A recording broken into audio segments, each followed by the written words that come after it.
Hello guys, क्या हालचाल। आप देख रहे हैं वाईजी लॉ और मैं हूं वाईजी। और आज का हमारा टॉपिक है लीगल पर्सनालिटी। हम जानेंगे लीगल पर्सनालिटी एक्चुअली होती क्या है, लीगल पर्सन और नॉर्मल पर्सन में क्या डिफरेंस होता है, और बाकी सारी टेक्निकलिटीज जूरिस्प्रूडेंस में जो भी आती हैं। तो चलिए शुरू करते हैं बिना टाइम वेस्ट करे। लीगल पर्सनालिटी, देखो लीगल मतलब होता है anything which is permitted by the law, और पर्सनालिटी मतलब, वैसे पर्सनालिटी का मतलब होता है परसोना, और परसोना का मतलब होता है मास्क। लेकिन इधर पर्सनालिटी का मतलब मास्क नहीं है, इधर पर्सनालिटी का मतलब है पर्सन। अब लीगल पर्सनालिटी का मतलब हुआ एनीवन और anything which can do what a person can do in law. What can a person do in law? एक पर्सन किसी को सू कर सकता है, मतलब केस कर सकता है, उस पर केस हो सकता है, कॉन्ट्रैक्ट में एंटर हो सकता है, ठीक है। फिर उसके बाद उसकी राइट्स होती हैं, उसकी ड्यूटीज होती हैं। ये सब चीज़ें उसको इसलिए मिलती हैं क्योंकि वो एक पर्सन है। तो कोई भी एंटिटी जिस पे आप केस कर सकते हो, जो आप पे केस कर सकती है, जो कॉन्ट्रैक्ट में एंटर हो सकती है, जिसकी राइट्स एंड ड्यूटीज होती हैं इन जनरल, वो एक पर्सन कहलाएगी, उसे एक लीगल पर्सन बोला जाएगा। सैलमंड की पर्सन की डेफिनेशन के हिसाब से a person is any being whom the law regards as capable of rights and duties, जैसा कि मैंने बताया। और आईपीसी के हिसाब से, सेक्शन 11 आईपीसी के हिसाब से, the word person includes any company और एसोसिएशन और body of persons weather incorporated और नॉट। तो एक बात तो क्लियर है, लॉ में पर्सन मतलब सिर्फ ह्यूमन बींग्स नहीं होता, कंपनी भी पर्सन होती है, ग्रुप ऑफ पर्सन भी पर्सन कहलाए जा सकते हैं अलग से। समझ गए? तो कितने तरह के होते हैं ये पर्सन? अगर देखें तो मेजर दो काइंड के पर्सन होते हैं। एक होता है नेचुरल पर्सन, जो भी अपने लिविंग बींग्स है ना, which are recognised by state as a person, वो सारे होते हैं नेचुरल पर्सन। और दूसरे होते हैं लीगल पर्सन। लीगल पर्सन वो होते हैं जो ह्यूमन बींग्स तो नहीं होते, मगर लॉ के पर्पस के लिए उन्हें ह्यूमन बींग्स मान लिया जाता है, ठीक है। तो यही पूरा लीगल पर्सनालिटी का कॉन्सेप्ट है। लीगल पर्सनालिटी के अगर एग्जाम्पल दूं तो इंस्टीट्यूशंस हो गए, जैसे अपने चर्च हो गए, स्कूल्स हो गए, हॉस्पिटल्स हो गए, मंदिर वगैरह भी हो गए। मंदिर वगैरह आगे डिस्कस करेंगे, mainly church, hospital, school example याद रखना। उसके बाद फंड एस्टेट हो गई, जैसे वेलफेयर फंड होते हैं, या फिर किसी स्पेसिफिक पर्पस के लिए ट्रस्ट फंड होता है, या किसी की प्रॉपर्टी होती है, तो उसे पर्सन माना जाता है फॉर लीगल पर्पसेस। और एक बहुत ही बड़ी कैटेगरी कॉरपोरेशंस, इसका तो पूरा एक अलग वीडियो होगा, वो वीडियो में हम पढ़ेंगे। ये भी दो तरह की होती है, कॉर्पोरेशन एग्रीगेट, कॉर्पोरेशन सोल। वो अपन उसी वीडियो में देखेंगे, डिस्क्रिप्शन में लिंक मिल जाएगा, इस वीडियो के बाद देख लेना, कॉर्पोरेट पर्सनालिटी करके वीडियो होगा। तो गाइस, कॉर्पोरेशन के अलावा लीगल पर्सन की थ्योरी इतनी है, लेकिन अपन कुछ चीजों की पर्सनालिटी का एनालिसिस कर लेते हैं, क्योंकि एग्जाम में फ्रीक्वेंटली इन सब पर क्वेश्चंस आता ही है, जो मैं आपको आगे बताने वाला हूं। तो अपन को देखना है कि जो भी एंटिटी सामने आएंगी उनमें से लीगल पर्सन कौन है और कौन नहीं। ये अपन किस बेसिस पे डिसाइड करेंगे? ये अपन डिसाइड करेंगे इन पॉइंट्स के बेसिस पे। ये पॉइंट्स क्या क्या हैं? अगर सामने वाली एंटिटी के पास राइट्स एंड ड्यूटीज हैं, राइट्स एंड ड्यूटीज के वो केपेबल है, तो वो पर्सन कहलाएगी। अगर वो विडहोल्ड प्रॉपर्टी कर सकती है, प्रॉपर्टी ओन कर सकती है, रख सकती है अपने पास वो एंटिटी, तो वो पर्सन कहलाएगी। अगर वो किसी पे केस कर सकती है, उस पर केस हो सकता है, तो वो पर्सन कहलाएगी। अगर वो कॉन्ट्रैक्ट में एंटर हो सकता है या हो सकती है, तो वो पर्सन कहलाएगी, वो एंटिटी। तो सबसे पहला हमारा जो आता है एंटिटी, वो है एनिमल। क्या एनिमल लीगल पर्सन होता है? नीचे से स्टार्ट करते हैं। क्या एनिमल कॉन्ट्रैक्ट में एंटर कर सकता है? नहीं कर सकता। क्या एनिमल पे आप केस कर सकते हो, या वो आप पे केस कर सकता है? वो आप पे केस नहीं कर सकता, लेकिन क्या आप उस पे केस कर सकते हो? प्रॉपर्टी वो विदहोल्ड नहीं कर सकता। और राइट्स एंड ड्यूटीज तो डायरेक्टली रिलेटेड है केस करने और ना करने पे। अगर राइट्स हैं तो केस कर सकता है, अगर ड्यूटीज हैं तो केस हो सकता है। तो हमारी जो पहली एंटिटी है वो है एनिमल। अब एनिमल अगर अपन देखें तो कॉन्ट्रैक्ट में तो एंटर नहीं कर सकते और प्रॉपर्टी भी विदहोल्ड नहीं कर सकते। अब एनिमल्स के राइट्स होते हैं और ड्यूटीज होती हैं क्या? अगर उनके राइट्स होते हैं तो वो सू कर सकते हैं, अगर उनकी ड्यूटीज होती हैं तो उन पे सू किया जा सकता है, मतलब उन पे केस किया जा सकता है।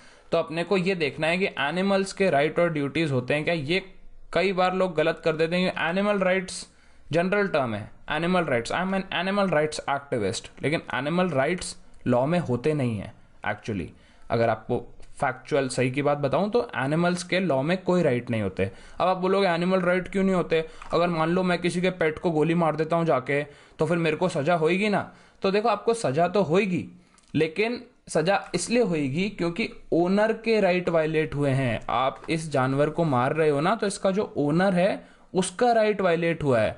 और अगर ये कुत्ता आपको आके काट जाता है तो ओनर की ड्यूटी है कि वो आपको कंपनसेट करे, जानवर की ड्यूटी नहीं है। इसके कोई राइट्स और ड्यूटीज नहीं है। ये किसी को भी काटे, इसको सजा नहीं मिलेगी, ओनर को मिलेगी। लेकिन अगर मान लो जंगल का कोई जानवर है और उसका ओनर ही नहीं है, क्योंकि वो तो जंगल में है, जंगली है, जंगली का कहाँ ओनर होता है, तो जंगल का जानवर को अपन अगर मारें तो वो तो अलाउड होना चाहिए ना, क्योंकि जंगल के जानवर को मारा है, उसका तो कोई ओनर नहीं है, तो किसी का राइट वायलेट नहीं हुआ। नहीं सलमान भाई, अगर आप जंगल के किसी जानवर को भी मारते हो ना, जिसे मारना इलीगल है, तो उधर आपको सजा होगी। बट गौरव भाई, राइट तो किसी का वायलेट ही नहीं हुआ है ना, तो वाई इट्स इलीगल? सलमान भाई, इट्स इलीगल बिकॉज सोसाइटी का राइट वायलेट हुआ है। अगर आप जंगल के किसी जानवर को भी मारते हो ना जो प्रोटेक्टेड है, तो आपको सजा होती है। इसका मतलब ये नहीं है कि वो जंगल के जानवर के राइट्स हैं। इसका मतलब ये है कि उसे प्रोटेक्ट किया गया है, उस जानवर को प्रोटेक्ट किया गया है to protect the interest of society in general. आप एंडेंजर्ड जानवरों को मारोगे तो इकोलॉजिकल बैलेंस बिगड़ेगा, जो अल्टीमेटली ह्यूमंस को अफेक्ट करेगा। तो ह्यूमन सोसाइटी के राइट को दिमाग में रखते हुए इलीगल करा है। ये हिरण का कोई राइट नहीं है, ठीक है, क्योंकि इसका ओनर नहीं है। अगर इसका ओनर होता तो ओनर का राइट वायलेट होता। ये जंगली है, लेकिन आप जब इसको मारोगे ना तो एक एंडेंजर्ड स्पीशीज है और आप सोसाइटी का नुकसान कर रहे हो, तो इसलिए आपको सजा हुई है सलमान भाई। तो यू आर गिल्टी। ओके गौरव भाई, सॉरी भाई। नेक्स्ट है डेड मैन। एक मरा हुआ इंसान पर्सन होता है क्या? अब अगर टेक्निकल आंसर चाहिए तो नहीं। Dead person are not person in eye of law.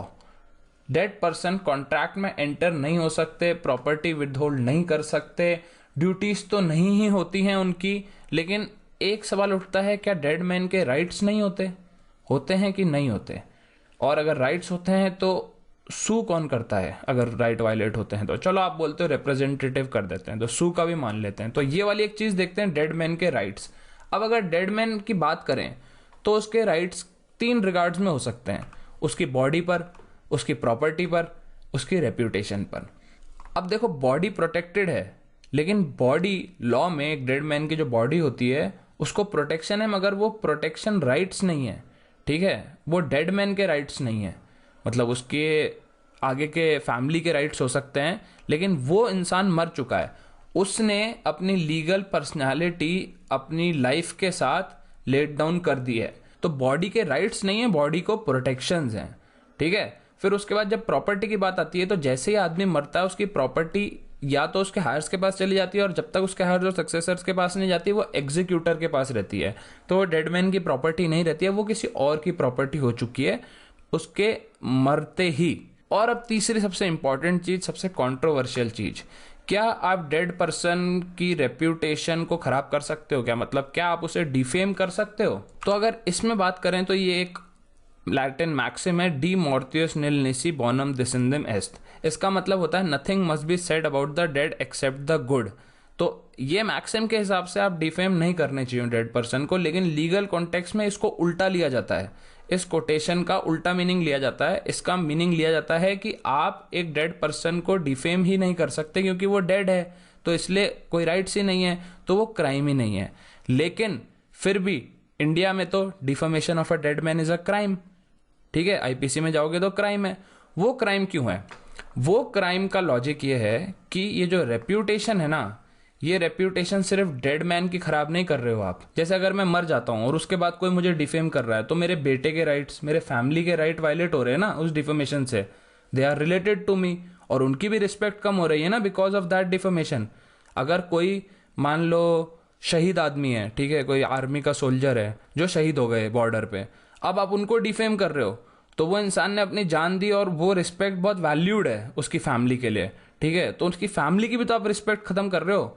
तो जो आप डिफेम कर रहे हो ना, वो इलीगल इसलिए नहीं है क्योंकि because this dead man has rights.